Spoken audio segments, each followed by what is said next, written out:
What's up, buddy? Morning, How are you Bubba. doing? We remembered to include the intro, which there's some things I'd tweak on that. We wear orange a lot. Yeah, the last segment, it looks, or the last little thing, it looks like I'm pointing my gun right at you. But what's up, guys? This is episode 2. It's been about 2 weeks, so we got some stories for you over the last couple weeks, and just some updates. And we've gotten a lot of feedback with the first episode, some good and some bad. So you'll just have to bear with us, and hopefully each episode gets a little better. But so what have we been up to the last 10 to 15 days, Dust? What have we been doing? What do we got going on out by you? I'm assuming you've been in the boat. I'm assuming you've done some stuff around the farm. What do we got cooking? Yeah, so just a quick little farm update. I don't know if everybody wants to kind of follow along as the season goes on, but last episode planting was done. For this one, we got all of our soybean pre-sprayed. Everything is finally starting to come up. You can row everything from the roads and drive out there. Everything looked pretty good. So far, so good as far as a good start to the season. The weather finally turned it went from long john season to like short season in overnight 3 days, it seemed like. So yeah, just trying to get caught up on the farm, hauling some grain. We've been in the semis, got those running. So outside of work, planted a couple different tree plots. The last 4 or 5 days, we planted 3 different areas of trees. So we'll see how those look after this episode. I think I'm actually going to go out and do a little looking and see how they look. But yeah, getting on the boat and just kind of enjoying the nice weather. Yeah, I think it was like, 90s for the beginning part of this last week, Monday, Tuesday, Wednesday. I know you and I fished together last Sunday, a week ago today.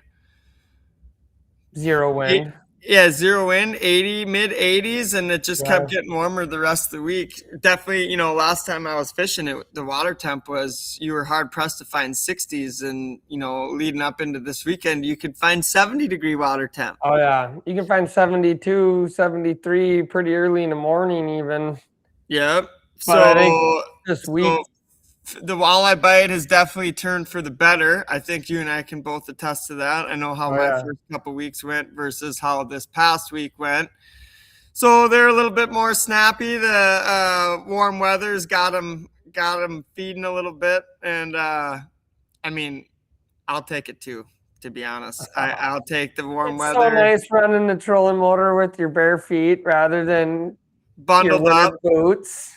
Yeah. And the ice bibs on, and middle of May, you got the ice gear on, and on the boat. Yeah, can't feel your fingers. Nah, I'm all right with that. Yeah, it's been nice. The last night and today we got a little rain, so we've been getting these timely rains with the heat. So yeah, weather's looking good. The crops look great. I noticed last time I drove out by your place, you could see all the corn down the rows poking their heads out, and same with the beans. So it's kind of exciting times. It's a cool time of year, really. Yeah, I mean, in theory, just we got enough moisture. I mean, we'd always use a little bit more moisture, but in theory, we probably got enough for at least a couple weeks. And the way the weather kind of looks, it looks like it's just beautiful, beautiful crop season. 70s. It looks like we got a lot of 70s this week. So 70s coming up. I think some 80s next week. So I mean, it's tough to beat that. It's hard to complain on my end. So any upcoming plans over the next few days? You got anything cooking? I got to go finish. I think I got set like 75 more trees to plant, which I think will happen this afternoon. And I think I might even go get some deer cameras out. I've been seeing a few different bachelor groups that it's kind of nice to see after the last couple winters that we've had. I've been seeing, it's been a great spring. I've been seeing more pheasants. I saw a hen pheasant over on some of our ground that we planted some trees on a couple weeks ago that had 14 babies running behind her. And I can honestly tell you, I don't know the last time that I remember seeing that. I mean, well, yeah, why don't you give us a little pheasant background in our area? You know, a lot of people ask us. Our area, we don't have great habitat and it's not great for a pheasant, but back in like 2007, 8, we had a pretty decent population of pheasants. And then 2009, we had a really, really terribly wet spring, a brutal winter. I remember, I think we got a picture of you on Christmas time in 2009 standing in the ditch, and I think you were up to your chest in snow. Yeah, that was the year you guys still had a lot of corn to combine, yeah, too. we're combining over Christmas break, and yeah, just terrible, and it wiped a lot of them out. Well, then fast forward to 23, which killed a crazy amount of the deer herd in North Dakota. I know that's a hot topic around the area, but I mean, we saw it firsthand, feedlots with hundreds of deer dying in it, and it's just been a brutal thing. Well, the last couple of years, we've had great winters, open winters, very, very mild. I mean, cold, but not the snow. And this spring it's been pretty fun. There's pheasants everywhere, roosters, hens, babies running. You see ducks and geese everywhere. I haven't seen any fawns yet, which is surprising, but I've seen a lot more does planting season this year than I have in the last couple of years. Like we might have between the ND Game and Fish cutting tags. I think I read that this is like the least amount of tags that they've had in the last 50 years. Is that what you? Yeah. I thought I heard that on the radio or something like that. So between that and a good spring, I think that things are looking up for deer hunting. And well, especially if guys are starting to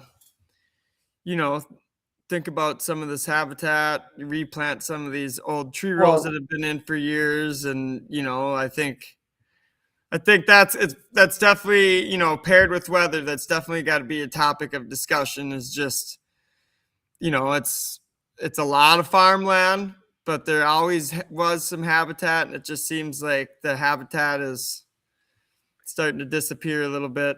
Yeah, I think that there's maybe a little bit more of a focus on that in Bismarck, just on some different programs that have come out, pilot programs, some soil health habitat stuff, which is a great thing, I think. And I didn't even get approved for it this year because I think there was so much interest in it. And it's just the first year. So I'm kind of excited to see what that kind of happens. I mean, that's basically a CRP program, except it's only for 5 years.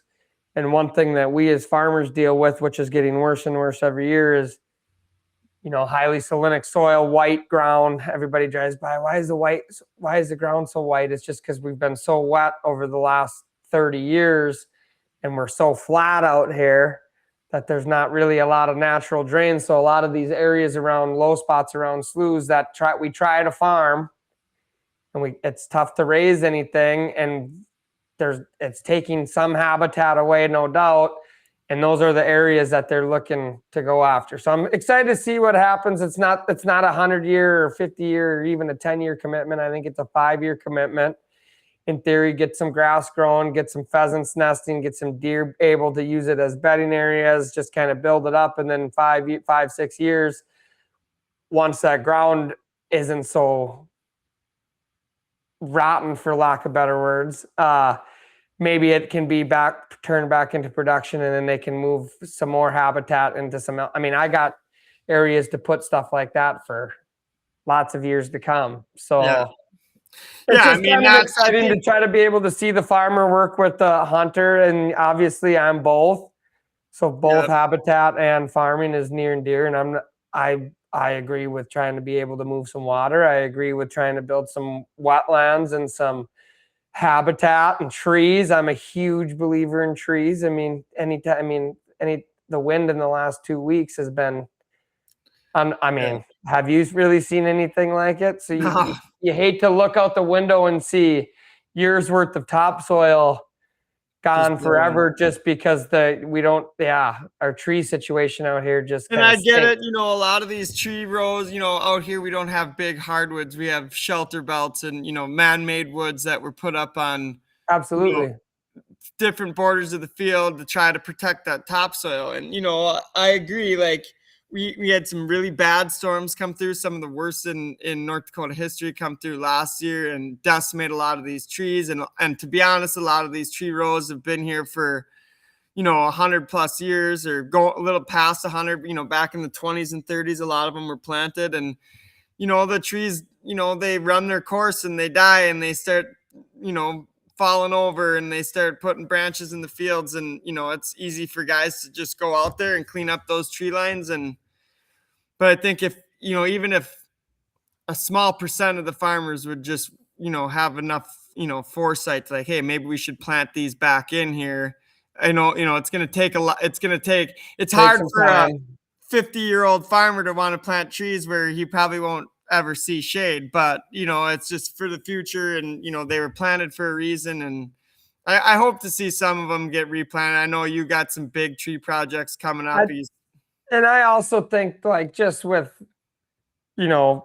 talking with neighbors, and I think that you're going to start seeing a lot more trees. I think people are starting to realize the benefits of the trees outweigh the cons to them, as far as picking up limage and dealing with that stuff in the fall and in the spring before you start. And it can kind of be a pain in the butt, but at the end of the day, what you gain from trees, nobody's driven by somewhere and said, oh, look at that big ugly tree row. Like, when we drive by on the road, if we're heading up to Devil's Lake, or if we're going fishing somewhere, it's like, oh, look at that beautiful yard. It's got beautiful tree groves in it. And look at that half section with tree, I like that. So, and it takes time and it's a lot of work. So I get it. It's expensive. It's time consuming. It's a lot of work. But like I said, I think the pros outweigh the cons, and especially if you like hunting. I think too, if you don't have to, Noah didn't build the ark in a day. You could look at different parcels and say, like you said, do this 5-year program where the habitat soil health program or whatever, if you can somehow get enrolled. I don't know if they're going to add more acres for next year. I think they will. So, you look at it in like a 5-year increment, where it's like, okay, well, I can do this. I can, replant a couple of these trees. You don't have to do it all in 3 weeks. You can just slowly pick away. And I think, have a plan. I mean, I have a plan right now, and it's a 10-year plan. Could even be a 15, 20-year plan. I plan on trying to plant, whether it's a state program, a tree row program, or something through NRCS, where they'll help cost share and they'll help put plastic down, and then you got to go maintain weeds and water for a couple of years until they get established, which is a great program. Or whether it's buying some online, shipping them right to your house or at your local runnings, and just going out and planting some here and here and here and here every year, and and that's just kind of what I'm doing. I'm shooting from the hip, a lot of it, but I do know that I don't think I'm going to regret any tree that ends up surviving that I planted, or I don't think I'll have to move a bunch of them. I think that they're just, it's a good. Well, and it gives you a little extra. It gives you a little extra motivation when you are seeing those big pheasant numbers starting to rise, and you're like, man, I like even grandpa's not much of a pheasant hunter or whatever, but he loves seeing them, all wildlife really, the few moose that we have around and the deer and the ducks and the geese and the pheasants, like we all like love seeing that stuff. So when you see them starting to thrive, especially in your area, it kind of gives you a little bit of a like, man, we could do, I know you and I talk about it all the time, like, oh, we could set this 80 acres up and, plant all trees and food plots and grass and, give them everything they need. Obviously you have a business to run as well. So you gotta walk the tightrope.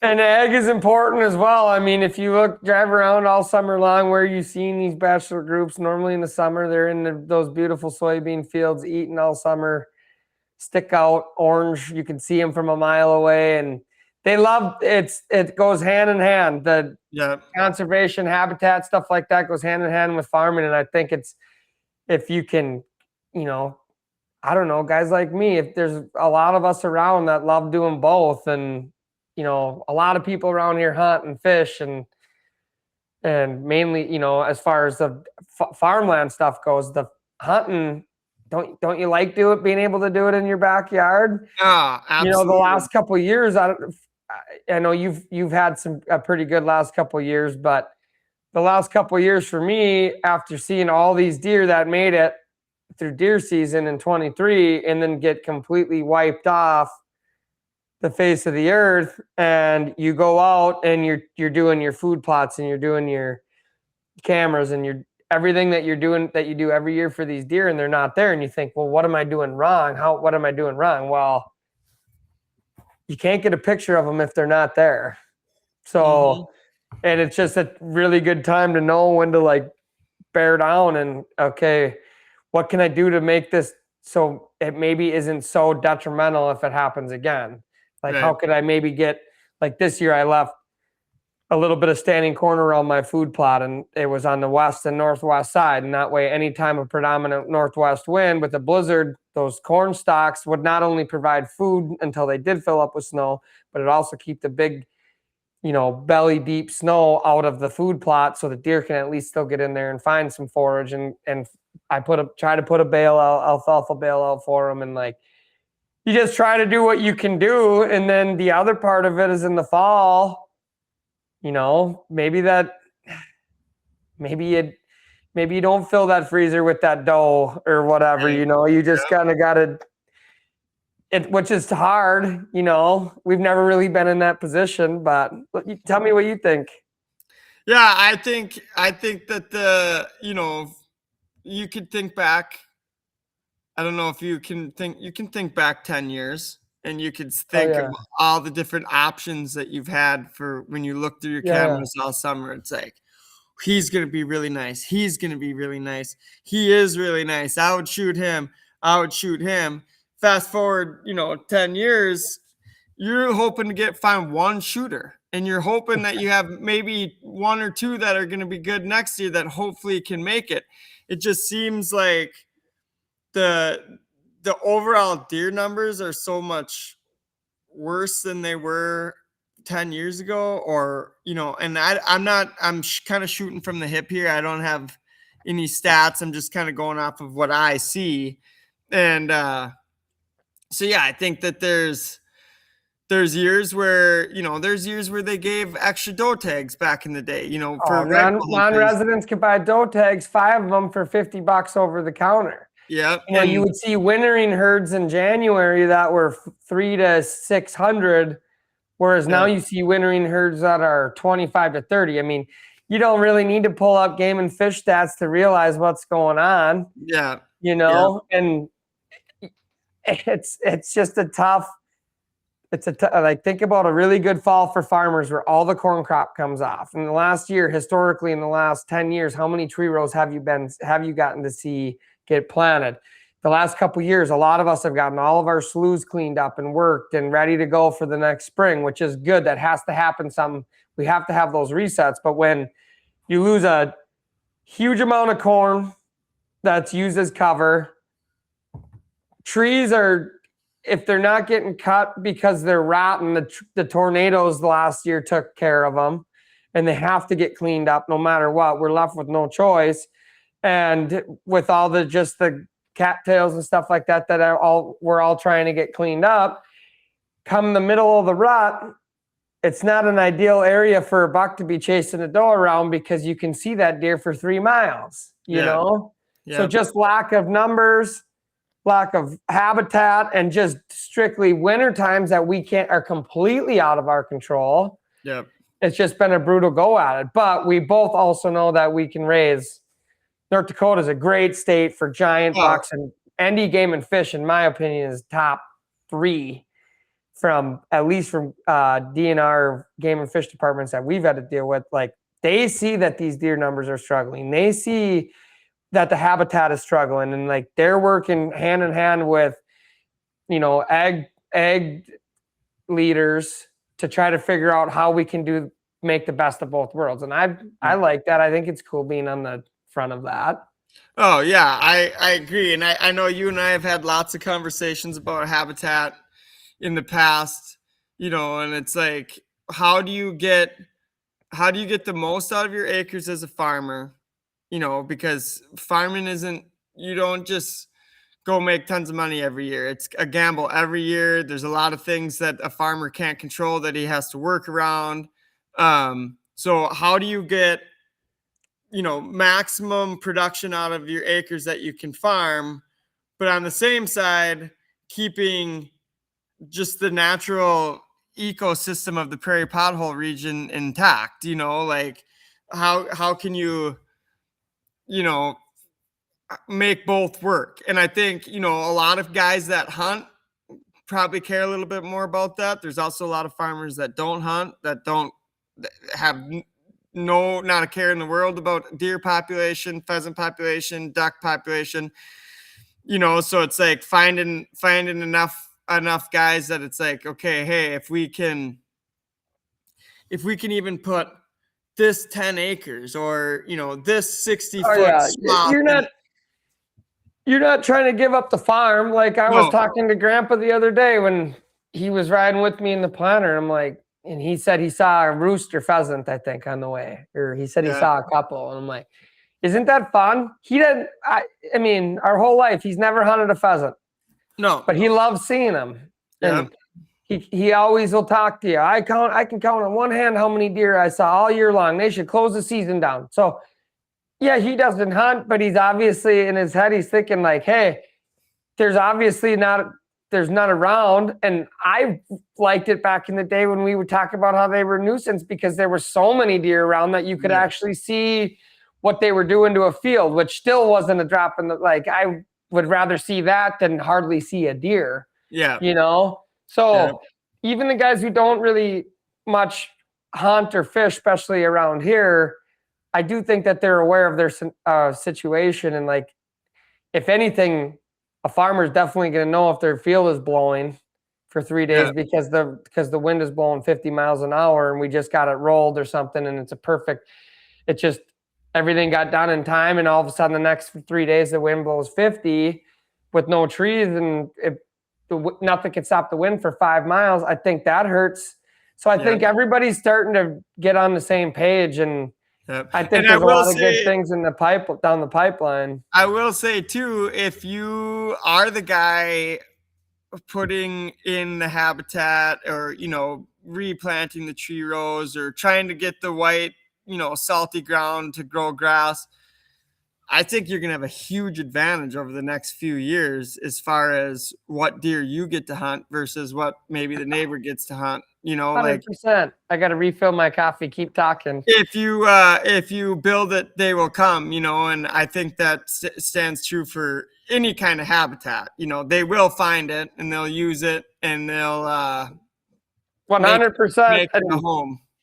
How many times have we driven anywhere, any road trip in our entire life, and or with any buddies, and you're driving to, let's say, like, let's use your turkey hunt this spring, for instance, when you went out to the Black Hills. How many areas did you drive by in that 5 or 6 hours and be like, oh, I bet you that's holding a Magnum in there. I bet you, look at those turkey roosted trees, that's just the hunter and outdoorsman in us, and probably most of our friends, just because that's who we kind of associate with. But like, you can't drive somewhere and be like, see something juicy and say, man, I wouldn't mind knocking on his door. I wonder what he's got hanging on his wall. Or like, you can just tell the people who maybe it's still a little bit slightly higher of a priority compared to maybe our grandfather, who you show him a big buck. Oh, that's a nice one. You know? So, but like you said, Grandpa, he respects he loves to see wildlife in general, you know, where you don't necessarily have to hunt them to care about them. You know what I mean? but like you ask Grandpa, one of his favorite things to do in the world is go to Colorado elk hunting. Like, yeah. He still loves it, and that's why I think he cares about it. I think more people maybe think a little bit more about it than we think. Maybe just not as crazy. Psycho as us. Yeah. The only thing we think about. So yeah, I mean, it'll be interesting. I got a couple random. Like, I've been focusing on like where I have a food plot on these little trees. Like, I'm planting 12 to 16 eastern cedars. It's just go out. It's random. It's not tree rows. It's just, 75 here, 50 here. And you hope to get 25, 30% success rate, maybe 50%. We'll see, as long as we keep getting timely rains. I know this afternoon I got to go do a little, probably the only weed control that I'm going to do out there for the whole year, just because I don't have time to manage all that type of stuff. So I'm just going to throw them out and let kind of the big ones do, or let the healthy, strong ones do their thing, hopefully. And like, what I've just kind of been focusing on is creating bedding areas that really I have no intentions on walking through ever, other than the fact of maybe trying to find a shed in the spring. It's kind of staying away from the food plot areas, if that makes sense. Yeah. So yeah, I mean, it's been a really fun time. I mean, I was gonna say, you have to be enjoying it, like you exhaust your brain on cash flow and seed prices and chemical prices and marketing your grain and what's your yield gonna be. It's kind of nice to go out on that land and say, okay, I'm gonna focus on getting some trees to grow and create some bedding areas and really create kind of a powerhouse. Well, just think about habitat.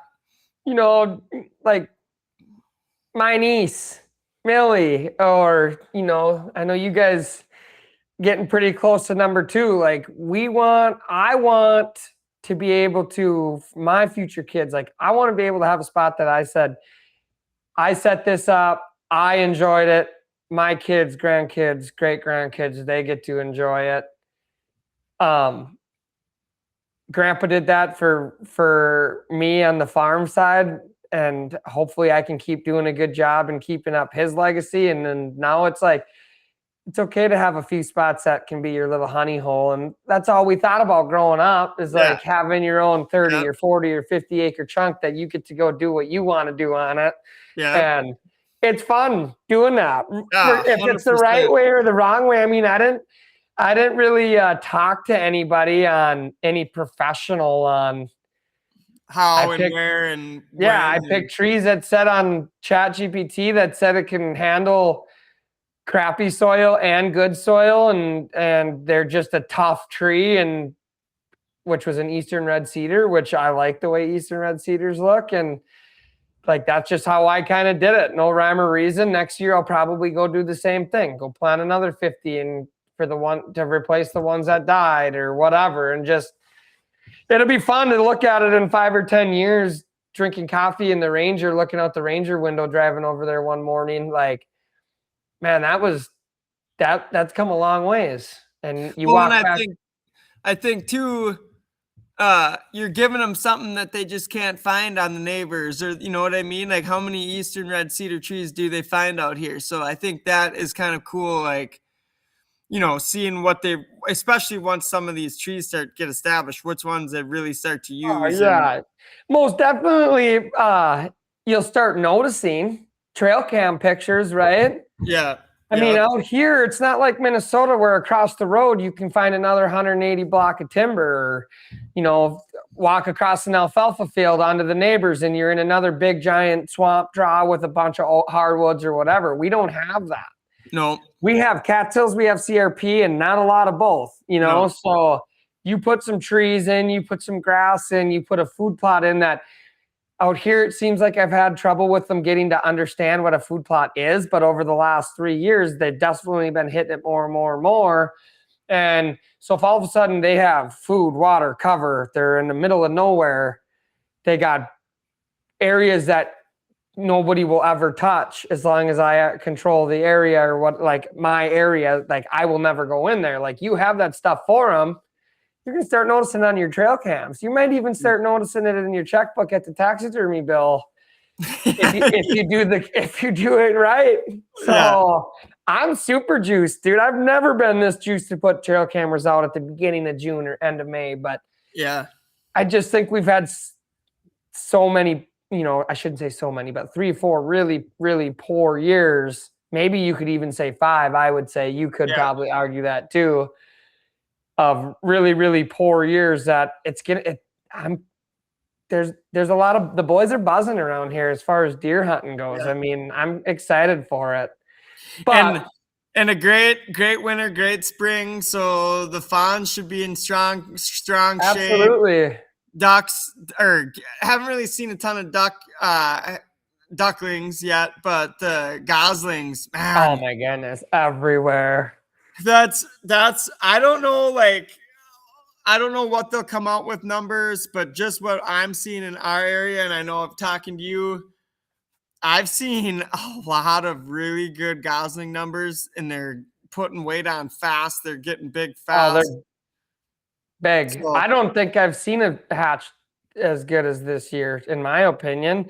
Like you said, we haven't seen any ducks, but pheasants and geese, to almost every time you see a pair of honkers, they almost always have their goslings. And anytime you see a hen pheasant, she's got little fuzzballs running behind her. Like,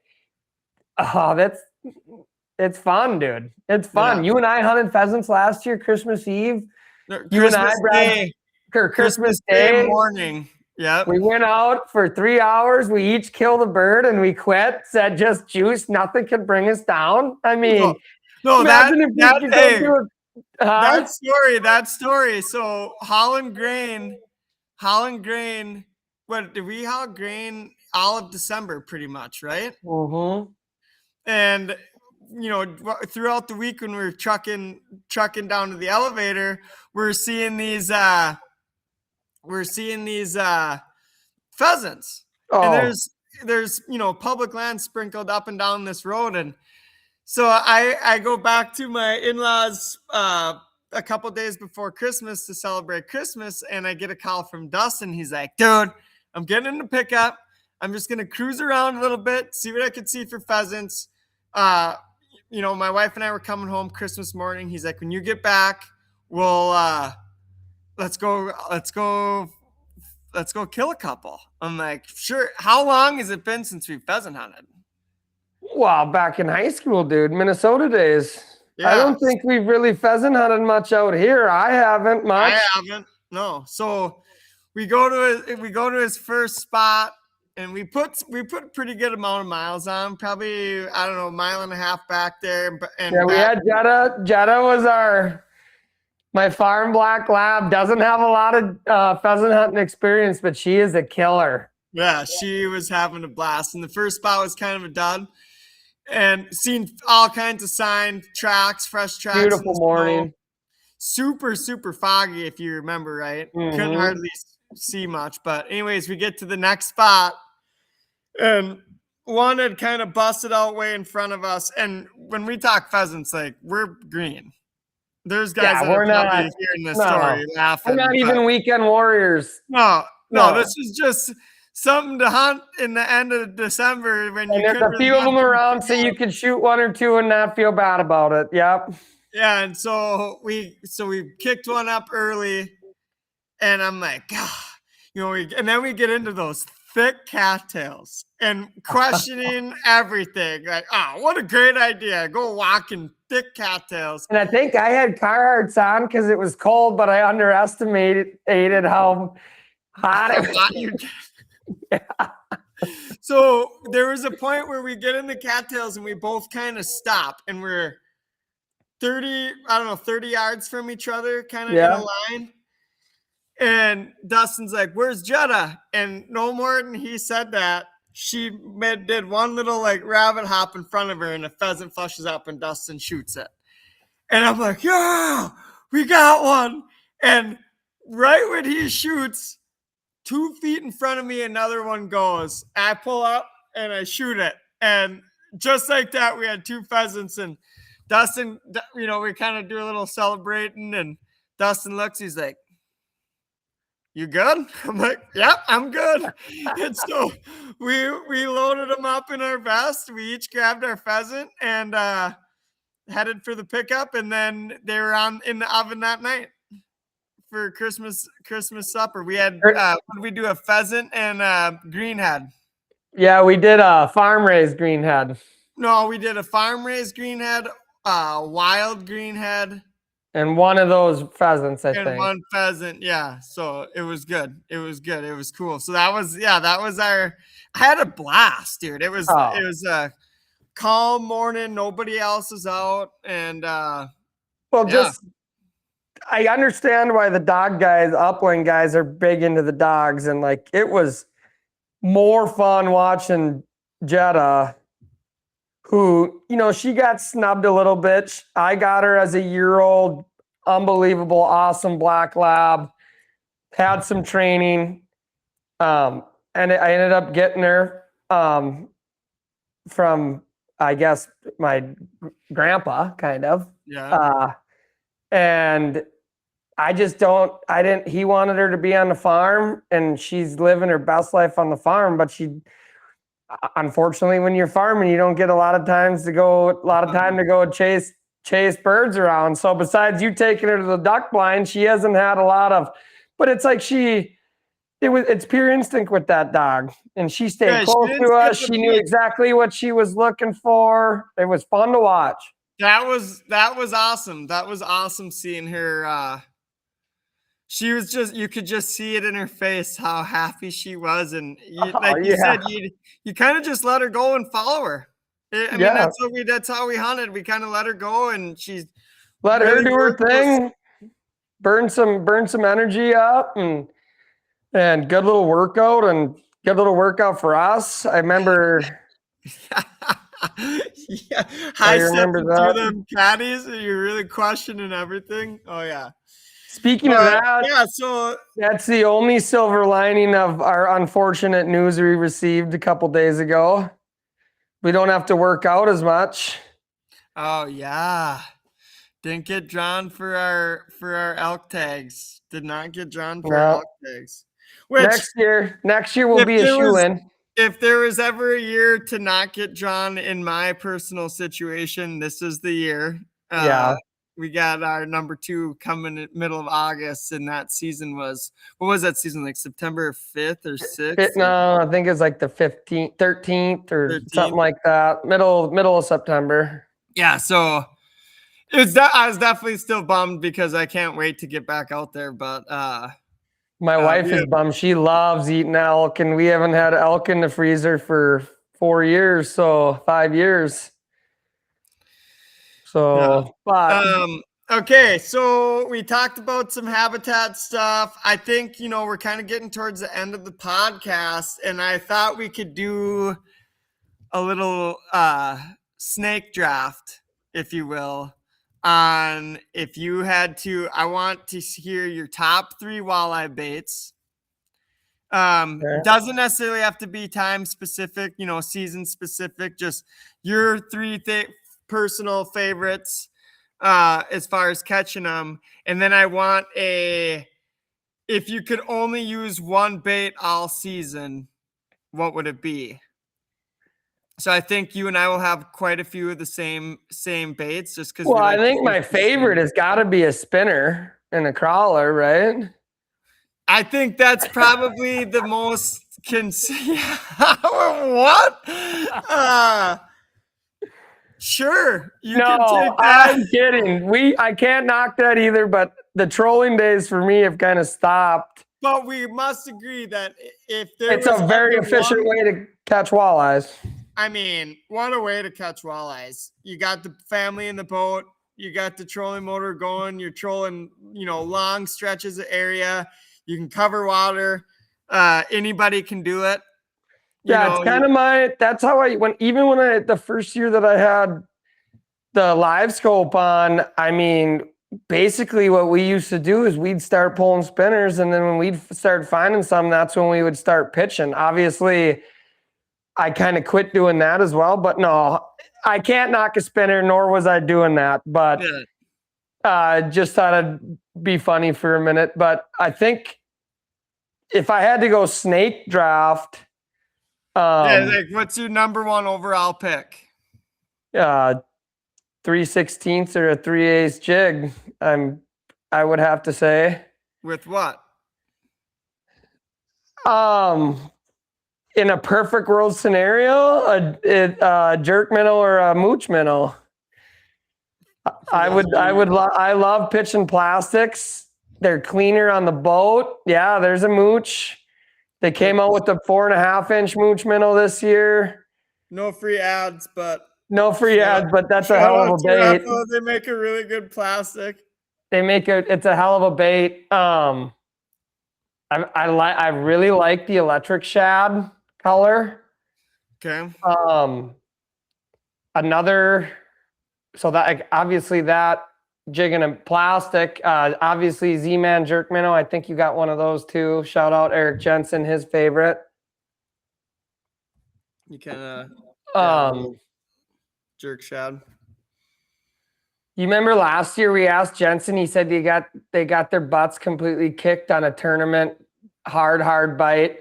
And you asked them after the 2-day tournament, what'd you throw? Z-Man, all day, every day, never changed it. And I'm pretty sure he still throws the same one. And Z-Man's, or just plastics in general, it takes a little bit of time. I know you can agree with this. It takes a little bit of time to get confidence built in it, which can be said with a jig and wrap. It can be said with even a jig and a crawler. It takes some time, but when you start getting them to snap on plastics and you're not digging your fingers in a night crawler bucket in your boat that's cleaned up, and I would that would be my number one all year thing. Obviously not so much in the wintertime, but as far as open water, I love a jig and a plastic. I know what you're going to say, what your go-to is. Oh, my all-time favorite is a jig and a crawler. But I will say, this year is probably my first year of extensively fishing shallow in weeds. And a lot of times I'm scoping, but a lot of times, you and I went out the other day and I'm just casting off the back of the boat and cracking them. And I took my wife out the other day and same thing, cracking them and blind casting. And it's very hard to do that with the crawler because they're a little bit more fragile. So there's definitely they're finessing too. You can get by with a jig and a plastic. You can really rip it through the weeds, which a hungry walleye in the weeds, normally if you can find them in the weeds, 8 feet or less, I would say, in let's say some of the warmer water temp out on whatever body of water you're fishing, if they're in the weeds, they're probably there because they're eating, they're putting the bag on. So a lot of sharp shooting when we're fishing later season, August, and you're fishing basin, you're fishing suspended fish, maybe onesies, twosies here and there. It's a little more important to get that precision, drop it on their face cast. But in the weeds, you don't have to do that. They'll come 10, 15 feet. If they can see it and they're hungry, they can do that. That's why just go fishing. It seems like we were even talking about that on Sunday. This live scope instead of casting 500 times in 3 hours, you cast 30 times. And sometimes you lose sight of how those days that you just go out and cast a million times and you get what you get. And that's fun to do it like that too. So yeah, I think a jig and a plastic is your top. Yeah, I think. What about a slip bobber? I mean, slip bobber's in my top 5 for sure. It's not maybe the most. Don't get me wrong, it's a blast to go out and slip bob them. Like, it is unbelievably fun, but it's a little bit more slower paced and, but is there anything better than watching a cork go down? I mean, there was a couple years ago, my brother-in-law and I were on, we were fishing up on a lake in northern Minnesota, and it's high noon, and we've been struggling, and our wives and kids were back and grandparents were back at the cabin, and it's just him and I out there, and I get in, there's like this is late summer, and there's this like deep hump, and there's like a depression with 2 humps right here, and there's constant. We were marking them on down imaging and on the live scope. This was early live scope days, and I'm like, and my brother-in-law was like, we should probably get back to the cabin. I'm like, for what? And he's like, well, kids and wives are back there. I'm like, yeah, and grandparents are back there. I said, we need to figure out what these fish are. We need to get one to bite.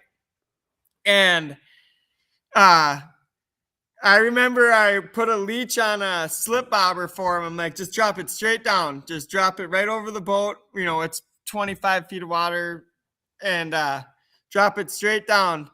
And I was using a drop shot, which I think is probably more of a bass thing maybe, but I absolutely fell in love with the drop shot. I think it's just simple, plain hook. It gets you down fast. You can still cast it a ways. And I'm thinking, I'm like, I should have put a crawler on my brother-in-law's instead of a leech. And I'm like, hey, let me switch you over. And I look back and his rod's bent in half. And he's just feeling, he's like, well, whatever it is, it finally bit. And he pulls up a 5-pound walleye, and I go, there's a lot of 5-pound walleyes down there. And we proceeded to pistol whip walleyes with slip bobbers and drop shots. And I think that was probably second day or second and a half day into our week-long stay up there with the family.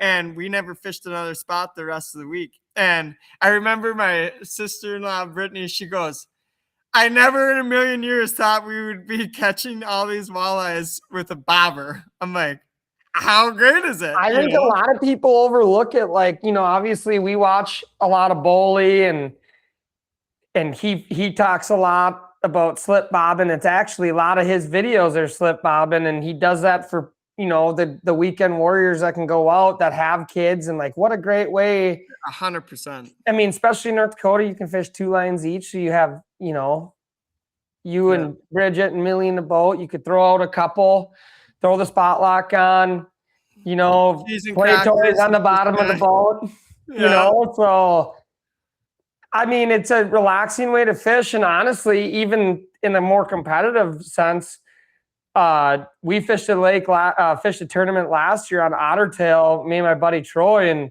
that was our program. It was throwing slip bobbers. It was an extremely tough bite. Those fish didn't want to seem like they didn't really want to chase, at least for us. And there was these tight bite windows. And it was just, that's what seemed to work for us. And with that being said, it's hard to fish clean. I'm not a professional hook setter on a bobber yet. I mean, reel the line down, but even a lot of the tour level golds over the last 3 seasons on NWT that you watch on YouTube, most every time somebody's got a slip bobber set up in their boat. Yeah.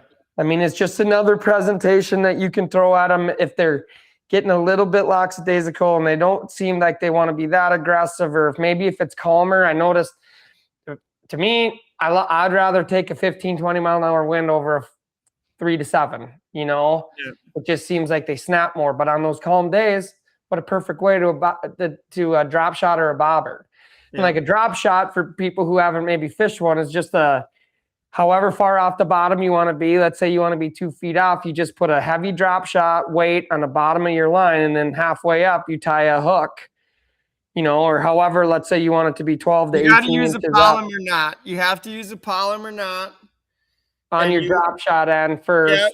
And then you leave, so you tie your hook on, but you leave a tag end as long as you want to, as high as you want to be off the bottom. So if you want to be 18 inches off the bottom, you leave a 18-inch tag end and tie on your drop shot weight, and yeah, you can cast it out.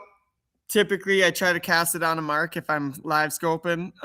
If not, you're just in a transition area where there just seems to be traffic through there, and throw it out and just slowly lift it off the bottom and drop it back down. And it's just a very simple, plain hook. I like using a red hook presentation, and all of a sudden you'll go to lift it off the bottom and there'll be a little bit of tension there, and you know, they're on. For those of you who might go try and tie on a drop shot, make sure you tie your hook right.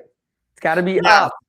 Yeah. I've done that, and there's nothing worse when you get it all tied and it's like, oh, I put the hook on upside down. Yeah, you want that hook facing up. Yeah, facing up. But it's another great way to do it is if they're a little bit deeper, you can vertical jig right off the side of the boat. Which honestly brings me to maybe my second, 2 or 3, top 2 or 3, which our good buddy Jordan Piskey, his number 1 is jig and wrap.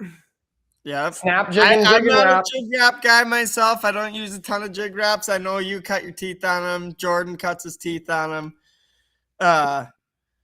Andy loves them. I've caught one of my bigger walleyes on a jig wrap. I don't know. I haven't given it much. It's kind of weird, like when you're snap jigging like that, like you don't really feel them bite. They're kind of just there, and they dart, and I just watched Boley's newest YouTube yesterday. He's got a new bait out, which is similar to like a search bait or a Berkeley roller or something like that, like a spoon and a hook that basically meant for a jig and a crawler. But his big thing was like, walleyes like to go after like darting, like if you think of a wounded minnow or something, they're probably not going to just be swimming in a nice straight line. They're going to dart. And that's what kind of triggers them, pisses them off. It's it's a straight reaction. You're not trying to finesse a jig and a crawler over their nose and they're thinking, okay, that's an easy meal, we're going to hit it. No, you're ripping it by them and they're thinking, what the hell was that? And now or never. Now or never. Yep. Boom. And like reaction bites are a way to trick walleyes when they're lockjawed. When anybody can catch walleyes when they're putting their food bag on or they're hungry or the weather conditions are just perfect and they're in there snapping and you find a bunch in one area or whatever. But when you get into that later lull of the season where you're looking for random fish here and there, and you probably are deeper, a jig and wrap is a great way to efficiently get down there and get after them. But I do think that you could always find them in the weeds too. That's kind of I think all my biggest walleyes, I think I caught 3 29.5 inches last summer, and every single one of them were 5 feet or less in weeds that you just gotta slow down, pick through them, kind of stay out of them, stay on the edges, cast into them. And a lot of times when the wind is blowing, they'll come out of those weeds and you'll see them and you can catch them, All right. Before we wrap this up, if you only got one bait to fish with for the whole entire summer, what's it going to be? It's a VMC Redline 3/8 with a 3.75-inch jerk minnow by Crush City electric shad. That's it. I'll fish it all summer. I'm probably going to lean. Yeah, I like the 3/8 ounce jig head. I thought about maybe going quarter, but I like fishing a little deeper. I'll go 3/8. I'm going crawler. You're not going to get me to argue with you on a crawler. I love a crawler. I love a crawler. I love a crawler. I love a crawler too. There's That no doubt little, about that it. little dunk, and then that second dunk that you get, that jig head hitting the roof of their mouth, you drop it, and whether they're there or not, you're setting the hook. And I love it. I love it. They do get tedious, and I have been having an absolute blast the last couple weeks fishing with these mooch minnows. It's been hard for me to put a crawler on. I have put a crawler on. A lot of times you can, it seems like you can prime them, with one or the other. You can throw a mooch at them. If they don't eat the mooch, you can throw a crawler at them and they'll eat the mooch, vice versa, especially if they're, reactive to what you're throwing at them. But definitely find myself leaning towards a little bit heavier of a jig head, even in shallow water. I know you got to move it a little faster, but I like the castability and I like getting down there right now on them.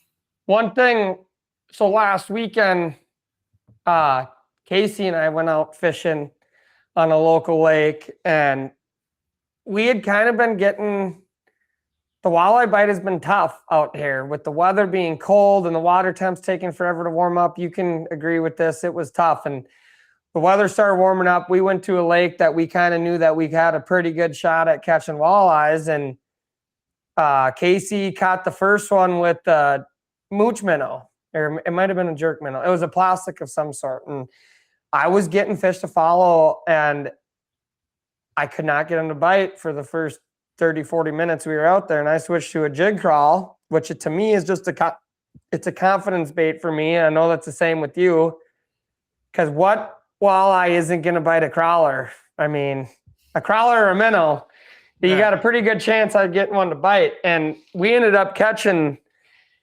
16 walleyes that day. I think we threw 6 back over 22, and I think we both caught 8, and I caught every single one of mine on a crawler. And the next day, you and I go out on a different lake, and I threw nothing but a mooch minnow, and I caught them all on that. And so it's just kind of, a crawler to me is like if I'm kind of getting like, what's going on here? I'm throwing at fish, they're reacting, but they're not biting.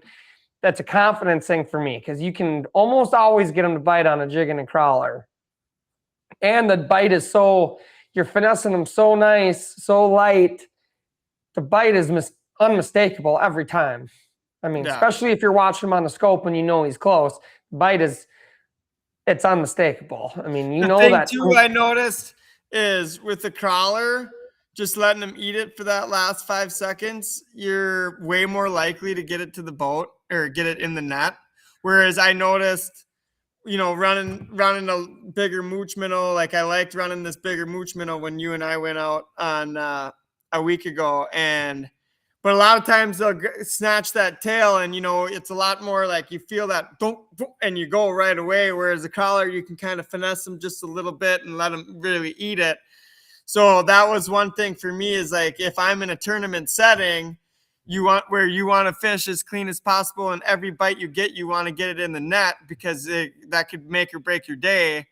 I felt like it was more, they could kind of pull your skirt down with the plastic, you know what I mean? But as far as saving time, you're putting a new crawler on every 3 or 4 casts, and it's just like, I got to get a crawler. You'll nick it off. If you're trying to cast 60, 70, 80 feet, you got to give it that extra umph. It's easy to throw the tail off.